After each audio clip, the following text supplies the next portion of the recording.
Okay, people. So I was curious. I was very curious about this one. So I yeah, gave Last Call for Istanbul a watch.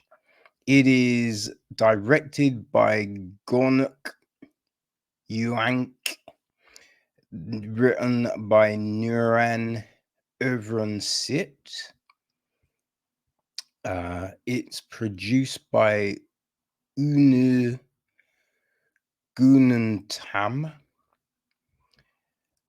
Music is from Sertak Uzunmus. Casting Annie McCain Engman and Giovanni Lelli.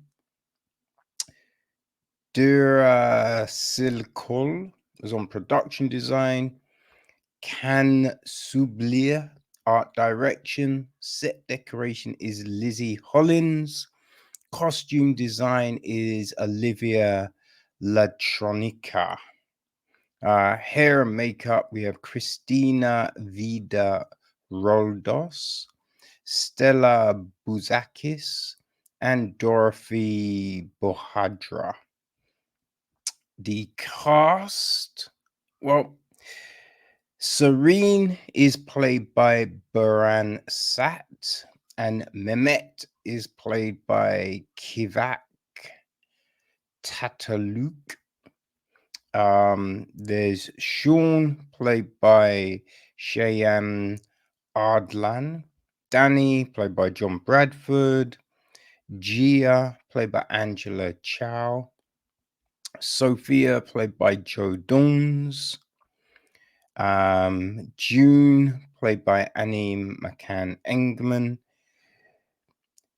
Sinida Dovaj plays Tanya. Rich is Johnny Gaffney. Royo is Tristan James.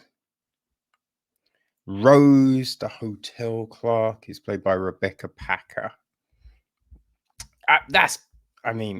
Yeah, they're probably our main people, I would say.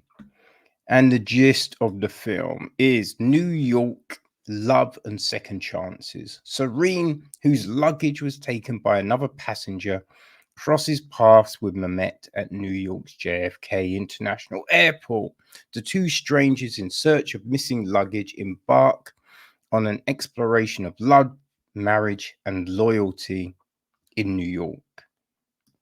Right, so that's why I was curious, right? Because I wanted to see how are you going to do this thing, right? Because supposedly these two married people meet and then are, pulled together. So it's just like, all right, how are you making this make any sort of sense?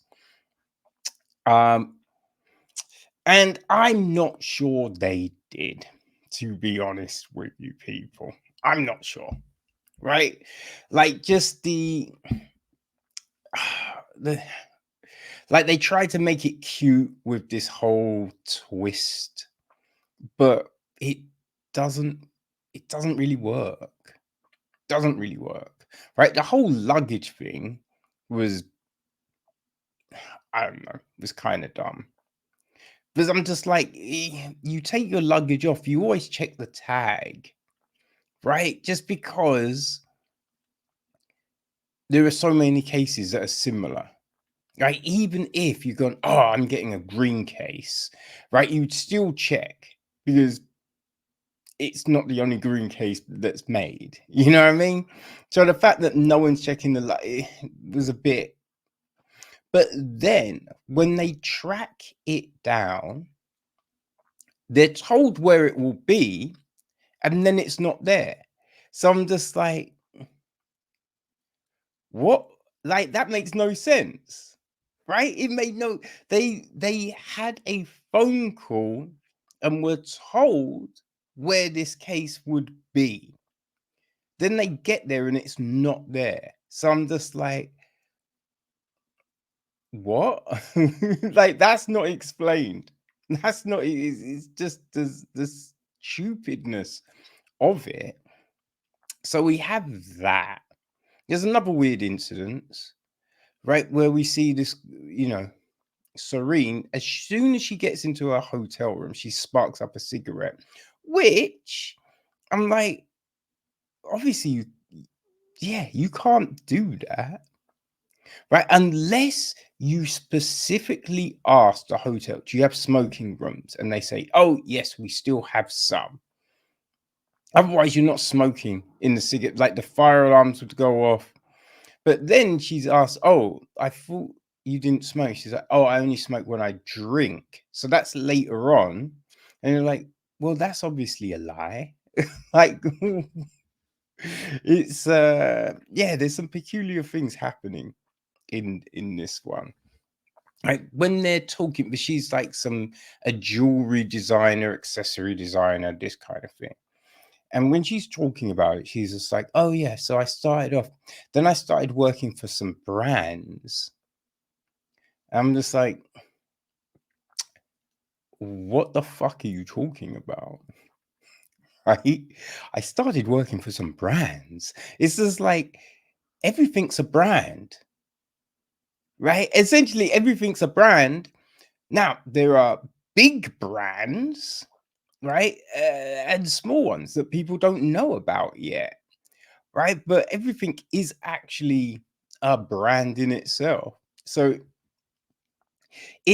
I usually find these things turn up in stuff where people are writing things they have no clue about, right? Which then it's just like, just do your fucking research or choose something else, right? Choose something else because it's just ridiculous. He's a musician. I don't know, because it's just like I had to give up my music, but it was just like, but what were you doing? You know what I mean? Like, what were you doing? This is like, that's never, you know, expanded upon. Like, was he in a touring band? Because he's just like, oh, I played with my friends, but it wasn't what I was doing. So what were you actually doing?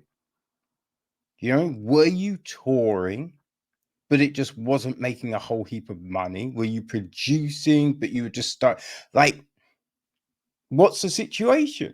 Like, it doesn't get explained, and there's a lot of things that do not get explained here, right? There's a bit when he's Mehmet saying that a girl's dad told him that, he needs to get a real job, right? And firstly, when you meet the parents, you can expect the parents might say certain things that, you know, your girlfriend, boyfriend, whatever, they don't necessarily know's coming. But he's just like, oh, yeah, and how was I meant to feel? I was set up and blah, blah. And he's just like, what the fuck are you talking about? You know what I mean? Like, it's acting like all of this shit is foreign. That no one has ever had a friend who's been in a similar situation, watched a film, TV show, read a book, an article in a magazine, anything. There's all of this stuff is just talked about on the reg, man. Right? It's not new shit. We're not breaking ground here. But they're talking about stuff that is just like, well, that's simple to fix. Right? What are we doing here? And I don't believe we actually see love, because we're told that arguments happen. Everything's fine until like arguments had happened, which then led one of them to be on rocky ground in their relationship. And you're just like, okay, but yeah, not everything's going to be rosy, but how do you navigate that, right? How are you both championing each other's goals and aspirations, helping each other achieve? Because with all of these type of films, it boils down to one person having to give up their dreams, right? And a lot of times they give up their dreams for who knows what, right? It's not like, oh, I've been offered a CEO job. Like it's going to be my first opportunity. I've been trying to do this for years. This is my break, right? And the other person's like, oh, well, I mean, I was I just got offered a job in Starbucks. I was going to be a barista. Oh, I got to give that. You like it's never a, in like, oh, I'm giving up my dream for you to achieve this huge opportunity, right? It's usually giving up a dream for something that could be done anywhere, essentially. It never makes any sort of sense. Right. And there's so many other ways to approach something. Right. Be like, all right, let's try this long distance because I don't want you to miss out on this. So, like, how much time do you think before you could get another job somewhere else if you wanted to? Let's just say, yeah, all right, yeah, I need to work here at least 6 months, or I need to work here a year. All right, let's make that work. Right? We don't have those sort of fucking discussions. It's always this life or death bullshit that makes no sense. You know? There's a bit when they go to this jazz club at the top of this hotel. Right? So it's a jazz club, meaning that it's not just for the hotel guests, right? But as soon as they get there, the singers singing this song about New York, and it's just like, okay, it's a jazz club in New York. Why the fuck are they singing a song about New York? Like you don't be singing some jazz classics or new shit, right? It was just like, look, we get the film is set in New York. We don't need a song about this is some stupid shit, right? This is ridiculous. Like the acting is, I guess it's fine, right? But it's not, we're not setting the world on fire. We're not seeing a full scale of emotions, right? It's not hitting you and be like, oh, fuck. Yeah, that was deep. That was some deep shit here. It's not doing that. So they're constantly throwing in these musical beds all over the place, which is just irritate. I mean, you know how I feel about musical beds, people. For the most part, it doesn't work, right? Especially if you're lazy about it. You're trying to set the mood. Oh, let's let everyone know this is meant to be a sad scene. It's just like, yo, what are we doing? What are we doing? There's a there's a thing on the bus which ridiculous. Right, firstly, usually if someone gives you something, it's for a tip, it's for money, right? But then how are you getting stuck on the bus? Like, how's that happening? Then this whole fight thing, which you're just like, no, what do, what is this? What do you like? The whole scene off the bus is stupid. It's a stupid scene. It's illogical. There's, being safe is being safe, right? It doesn't matter where you are in the world. There's certain things that you kind of go, okay, there's things I should do and things I shouldn't do, right?